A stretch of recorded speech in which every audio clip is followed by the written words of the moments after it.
Elon Musk apoteza dola bilioni 110 tangu Disemba 2024, ambapo katika historia za tajiri huyu unaambiwa utajiri wa Elon Musk umeshuka kwa zaidi ya dola bilioni 144 tangu Disemba, huku thamani ya hisa za Tesla ikishuka kwa asilimia 15 hadi Machi 10 kutokana na wasiwasi wa wawekezaji kuhusu sera zake ushuru wa Trump.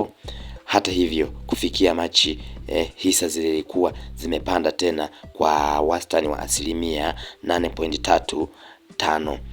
Wachambuzi wanadai kuwa kuhusika kwa Musk katika siasa, ikiwa ni pamoja na uongozi wake katika idara ya ufanisi wa serikali ya White House, kumemtetelesha chapa ya Tesla na kuathiri masoko yake kimataifa. Mbali na hilo, SpaceX imekumbwa na matatizo kufuatia uzinduzi wa majaribio ulioshindwa mara mbili, huku jaji wa shirikisho akiamuru idara yake kuweka rekodi wazi kwa umma, ambapo inaendelea kudai kwamba Elon Musk alijibu kuporomoka kwa hisa kwa kusema kila kitu kitakuwa sawa.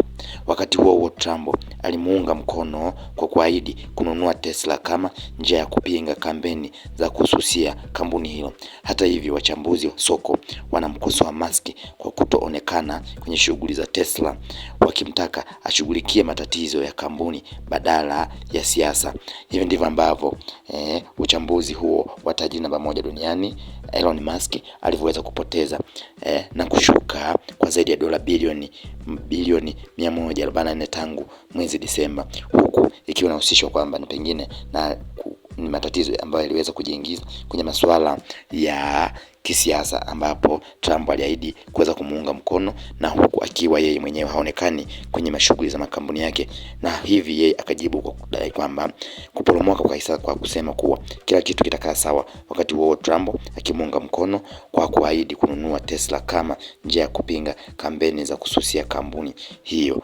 Ndivyo ambavyo tajiri namba moja ambavyo ameweza kushuka kwenye hisa zake kwenye makampuni tofauti ambayo anayamiliki. Elon Musk ambaye ni tajiri namba moja duniani kwa sasa.